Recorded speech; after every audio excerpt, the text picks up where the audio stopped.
Welcome to the fog-shrouded realm of Dead by Daylight, where the line between life and death blurs, and the pursuit of survival is both relentless and thrilling. In How to Survive a Dead by Daylight Beginner's Handbook, we embark on a journey into the heart-pounding world of this asymmetric horror game. Whether you're a newcomer nervously stepping into the fog for the first time, or a fledgling survivor seeking to hone your skills, this guide is your essential companion.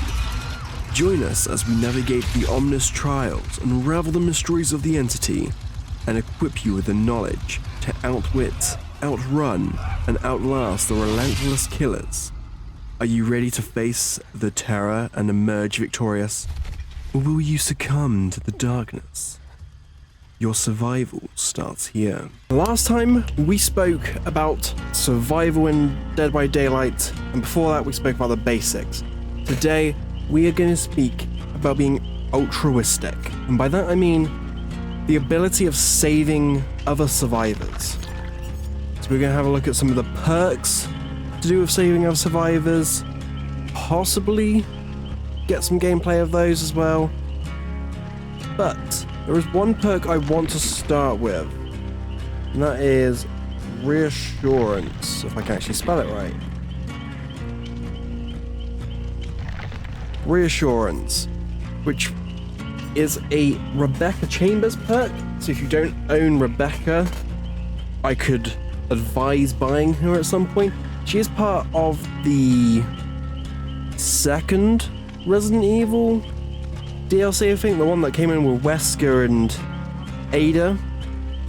And basically what her perk does is when you're in a certain distance between you and a hooked survivor, you can use your action button to basically stop their struggle. So the bar that fills up, the bar that goes down when someone is on hook, so you can do it when they're in first, so they don't have to worry so much about that running down them going into second phase, or you can use it when they're in their second phase, stopping them from dying basically.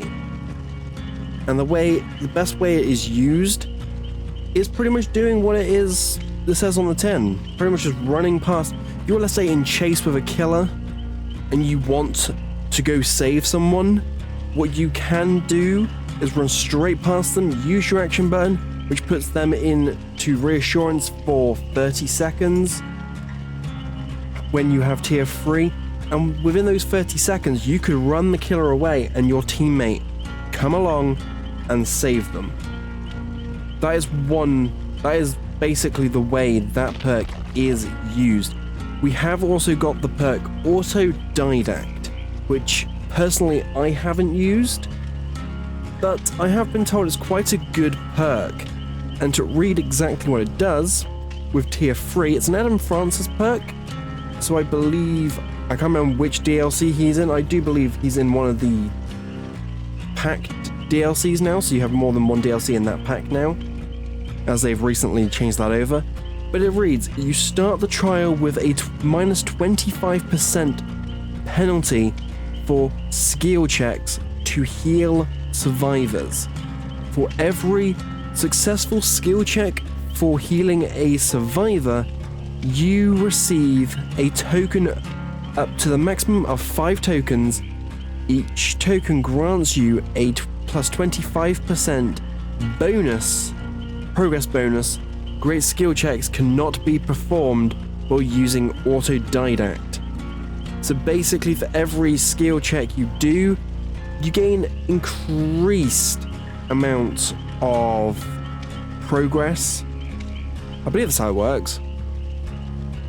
The best way to put it is it's a speedy healing sort of perk, but you have to be getting those skill checks, which currently, from what I see a lot of the time when you're healing people, you only get like 1 or 2, but there is a perk coming in with Alan Wake, which does increase skill checks. So the frequency of skill checks does increase. I can't remember if it's just on gens or if it's all skill checks. I will leave a image in the top corner of what that perk does and the name of it, because I can't remember off the top of my head, because I checked it out just last week when I was looking at the PTB live on stream. I do stream on Twitch Monday, Tuesday, Wednesday, Friday at twitch.tv/Eliteenchanted. Another perk that is good and is situational for whether or not this helps you or not. Background Player is a Renato Lyra perk, and that was part of the Skull Merchant DLC. For him, you can also buy him singularly, but his perk basically gives you a sprint boost for your...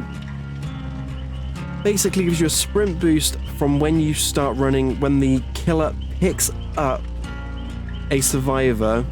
I do believe you have to be within a certain distance of the survivor, I believe, for it to actually work, and it only lasts 5 seconds. So the way most people use this perk, they use it as a... what's it called? A flashlight save perk, which is basically using this perk to get that extra distance to be able to run forward to flashlight the killer and then get out of there as soon as possible.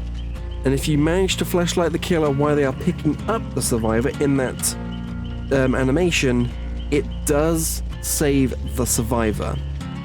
The only time this sort of thing doesn't work is either if you haven't got the right angle, or the killer is using Lightborn, which I will mention some perks like Lightborn when I come to do the killer side of these guides. Another perk that is good when saving people, this helps when you are healing people. When you are healing, you and the survivor you're healing make no noise at all. This is a Leon Kennedy perk, and he is part of the first Resident Evil DLC, I believe, that had Nemesis and Jill Valentine in. Jill Valentine we did mention in last video with her Reassurance perk, which gives you half your healing bonus straight away. What other perks do we have that are good for healing? So you do technically get altruistic with this, I believe, because it's Boone's Circle of Healing, which is a Michaela Reed perk. And basically, you can cleanse a dull totem or a hex totem, turning it into a Boone totem, which sets a radius of 24 meters, which basically sets it up so that all healing done within range of that totem is increased by 100%, meaning any healing is sped up. You can heal so much quicker. It used to be that it worked like self-care and that people could heal themselves, and it was a bit OP. Now they've balanced it out by saying that you have to be healed within that range. So using a med kit, being healed by a survivor, if someone decides to use self-care, that feeds into it. Another perk I do want to mention is Botany Knowledge, which increases healing, efficiency, and speed. So the whole healing will be so much quicker with this. And I do realize that I have so far mentioned just perks that are all healing, because that is more what the altruistic stuff is. We do have... do I have it on this person? I should do. We do have Kindred, which while you are on hook, all survivors see the auras of all other survivors, and if the killer is within a certain distance of a survivor or yourself, that is revealed as well. And also, I believe if the killer is within 16 meters of the hooked survivor, the aura is also revealed to you. So it's full on aura reading, but it does help you if you want to be all altruistic and know where the killer is at all times and know those sorts of things. So that is another good perk you could be using. What else do we have? Someone in my friend's Discord did mention the perk Will Make It. So if I can find that. Will Make It. I don't have it on this person. Will Make It. Will Make It is on someone I have not leveled yet.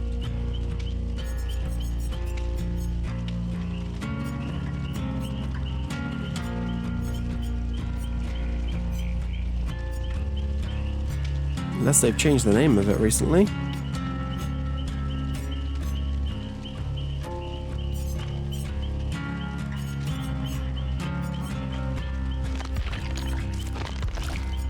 Or have I not leveled it up on this character?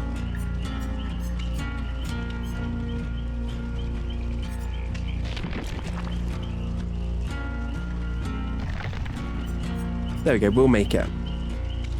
Which gives you... When you rescue a survivor, you gain 100% speed while healing other survivors for 90 seconds. So that's basically like getting the survivor off the hook, healing them straight away, which is a very common thing. A lot of people do it. So that helps that. Increases the speed at which you heal for 90 seconds while once you've unhooked someone.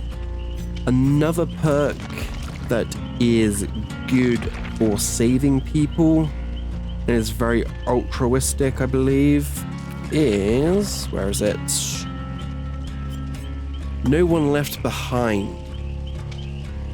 It encourages you to get someone off hook because you get 100% blood points for healing and unhooking survivors, 50% speed bonus or bonus action speed when healing and unhooking of survivors, and when unhooking a survivor you gain a 7% movement bonus for 10 seconds, and the aura of all survivors are revealed to you the entire time. So that also is another good perk people could be using. I was going... yes, Made for this. Even though you don't get the full amount for Made for this, while with the second part of it, the first part still is very altruistic. After you finish healing another survivor, you gain endurance status effect for 10 seconds. Basically meaning this perk procs itself, because endurance means you can take an extra hit.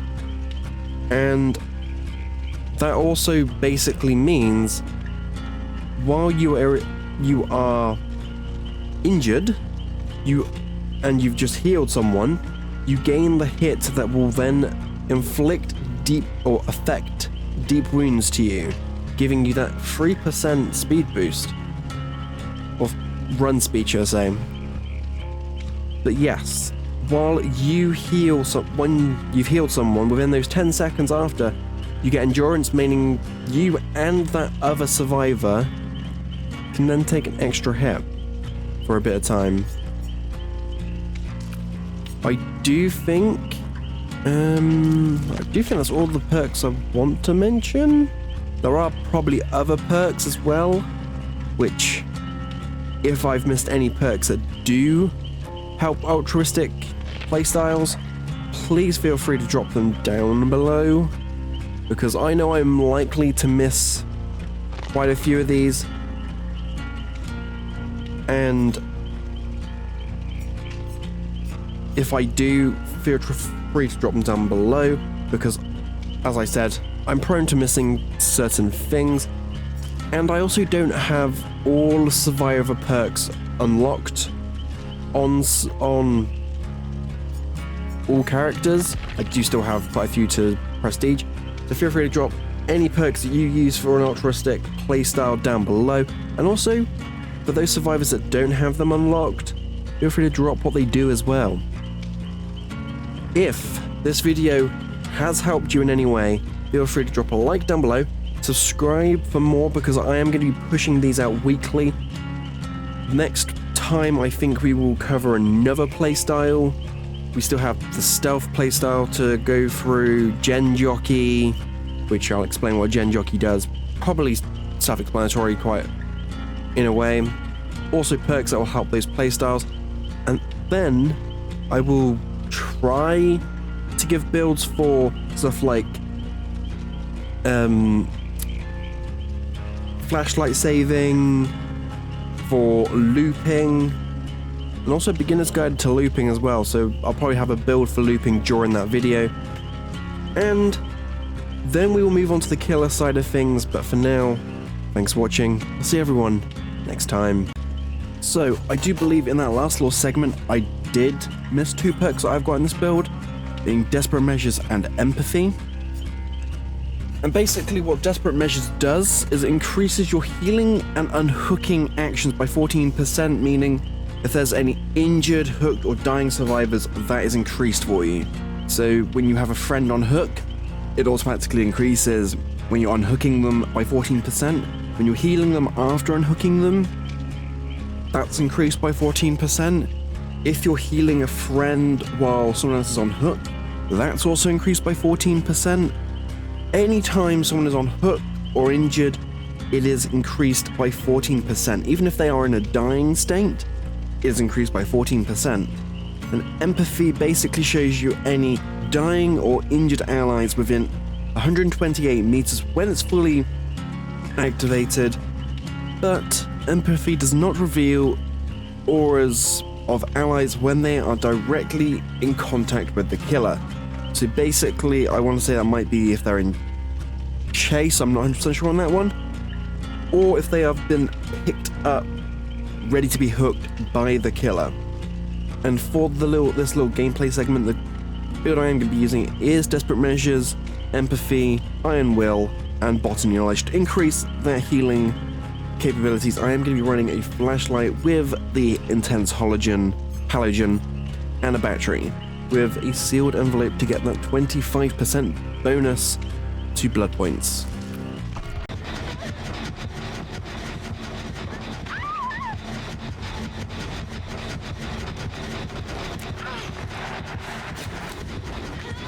He has bloody Lightborn, I think.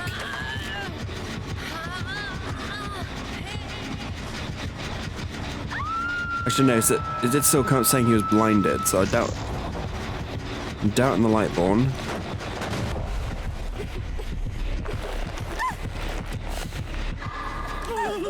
Oh, you legend, Ash. You legend. Go on, get the flashlight save. Yes! Again, Ash, with that flashlight save. You legend.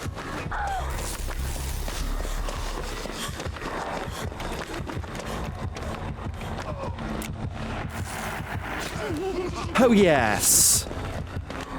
Got that save.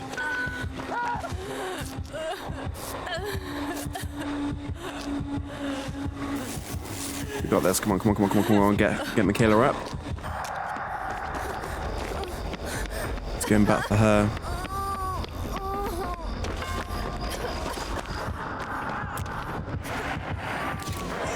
Hey! Let him clear off a moment. Now drop. Do the save. Go. Meg! Let me heal you! Oh, you wanted to be healed over here, that's fine. Ooh, go. Quick heals. Of course he was going for me. If I can get it just at the right time. When he gets pick me up, someone can then pallet stun him. Which is another... altruistic... Don't heal me! You serious? You've ruined everything.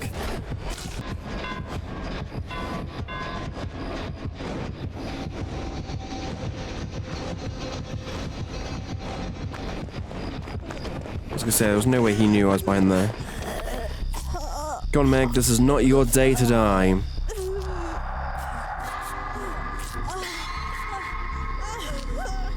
Today is not the day you die.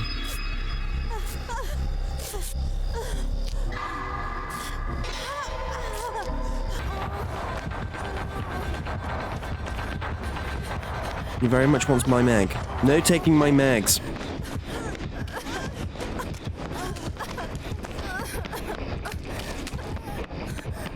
Meg.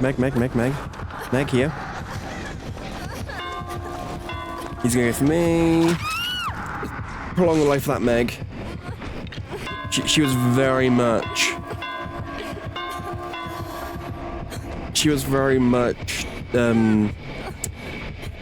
disrupted by the Nia. Good idea, Laurie. Jens. Don't try and get me, don't try and get me. Oh, damn it. I know, we're unbreakable. It's all up to Laurie. It's all up to Laurie. If Laurie can get me first, and then we can get the Meg. Laurie, don't go in a locker. You have the chance to save 2 people here. We're right next to each other. Oh, she's in chase. Come on, Laurie. Laurie, if you can get me. It's just like a simple tap. Come on. Come on, Laurie. Come on, Laurie. You can do it.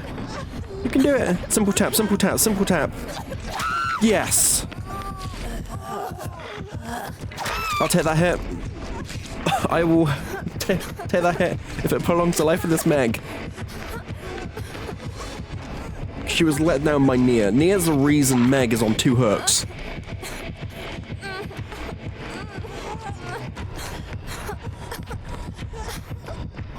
You got this. You got this.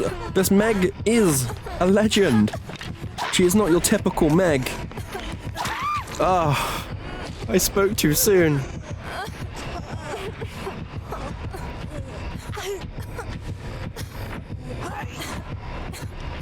Wait, is he letting the Meg go? Or is he taking it to the hook? I can't tell. I can't see from here. I'm gonna get closer. Move the camera closer. Move the camera closer. That's it. Meg, come get me. Then I'll go get Laurie. Go, go, go. No. No. Wait. Is he letting us live? Not that I should be saying that, but... They messed up a pallet save. They got themselves down. They made... Yeah, just go. There you go. That should give us a lot of points for altruism because we've got multiple saves. Altruism maxed out. And that's literally how the cookie crumbles. Benevolence also maxed out, which you get for maxing out and getting 10k points in altruism. And as you do, GG's. We escaped.